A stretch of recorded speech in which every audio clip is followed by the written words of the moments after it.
सद्गमय तमसो मा ज्योतिर्गमय मृत्योर्मामृतं गमय।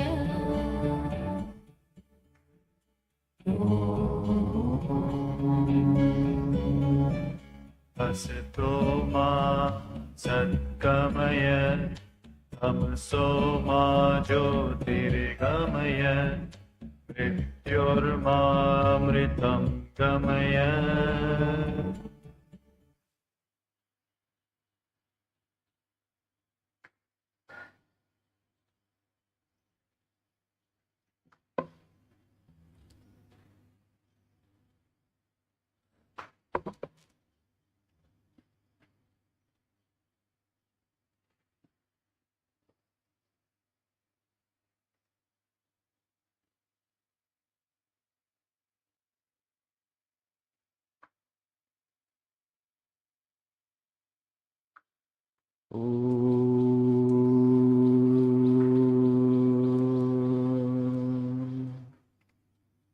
सहनावतु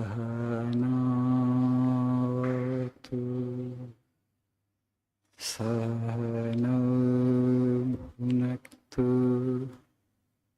सह वीर्यं करवावहै तेजस्विनावधीतमस्तु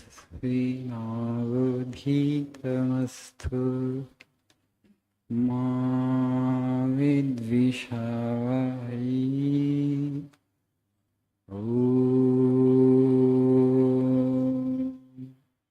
शान्ति शान्ति शान्तिः।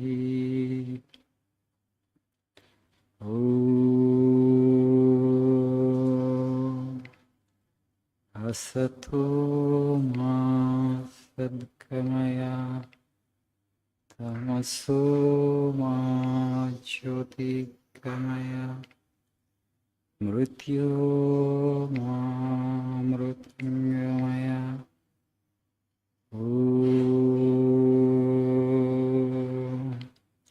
शान्ति शान्ति शान्तिः।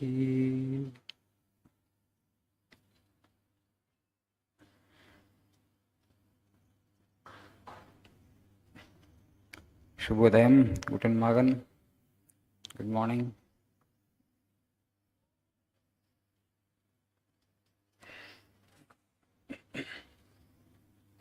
The story of education, part 2.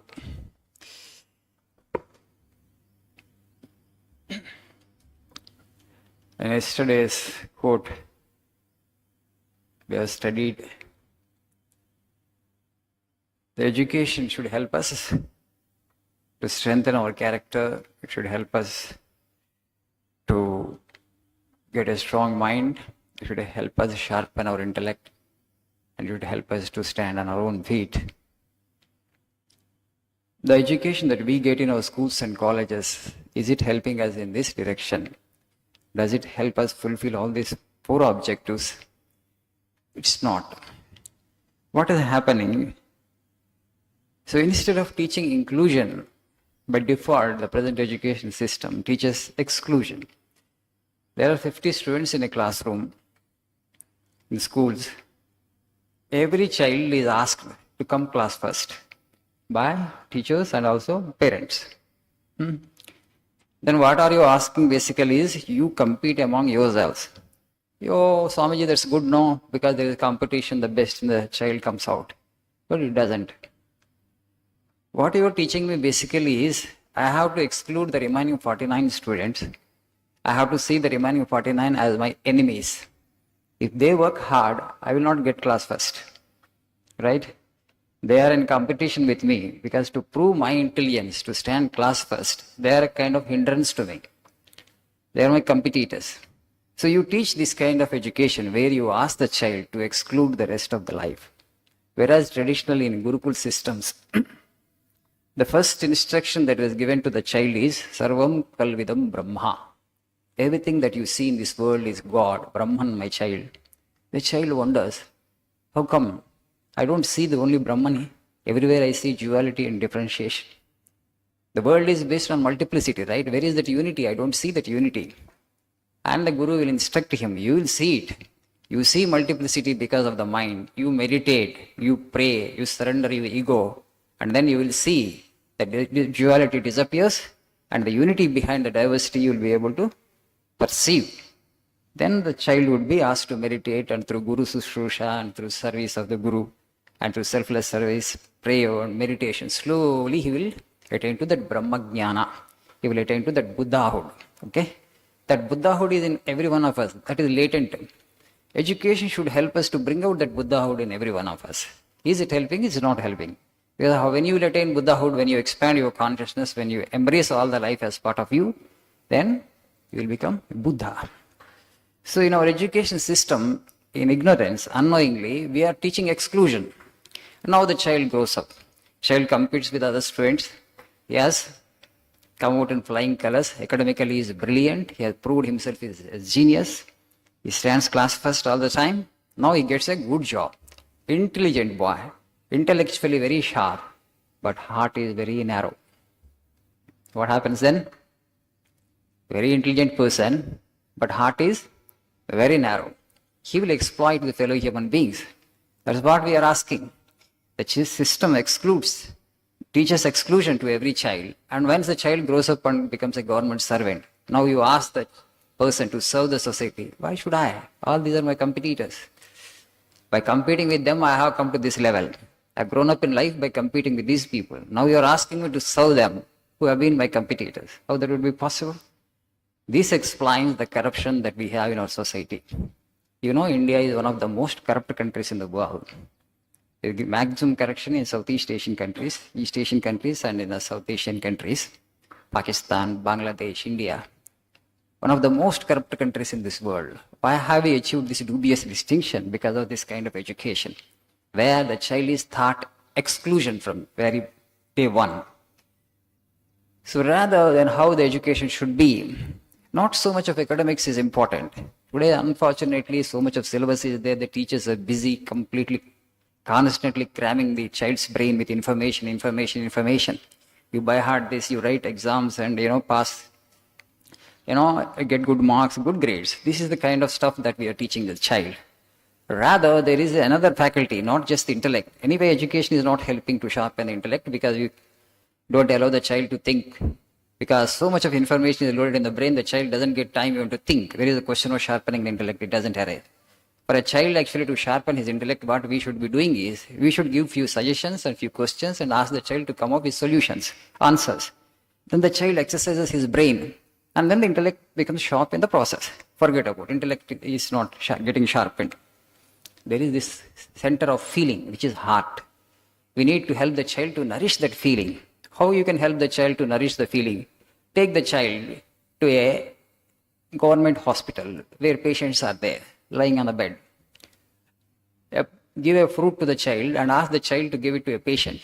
He will go to a patient and he will give that fruit to the patient and says that I will pray for your well-being. I will pray for your quick recovery. What happens by the time the child comes back home? He has done such small act of charity on that day. He will feel good about himself. Today I have touched one life. Today I have provided joy to one suffering individual. His consciousness has expanded. His feeling has expanded. His heart has grown bigger. You teach such things slowly through, life situations. Today our idea of education is learning from the book. But you have to learn from life. Every situation in life teaches you valuable lessons. Are we helping the child to observe, to learn the lessons of life through real situations? The child will start thinking.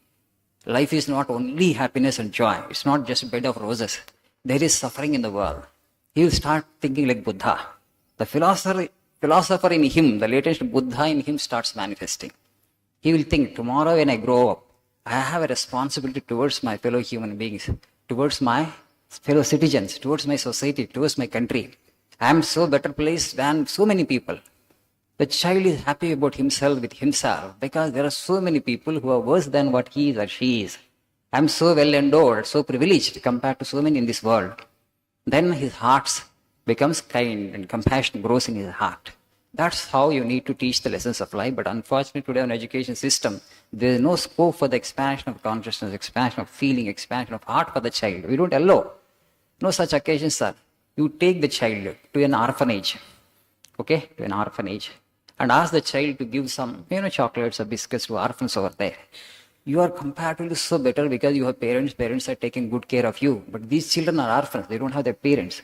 They are being taken care of by the caretakers of the orphanage. And then the child understands how fortunate I am. There are so many people who don't have as much as I have. Or take him to old age home.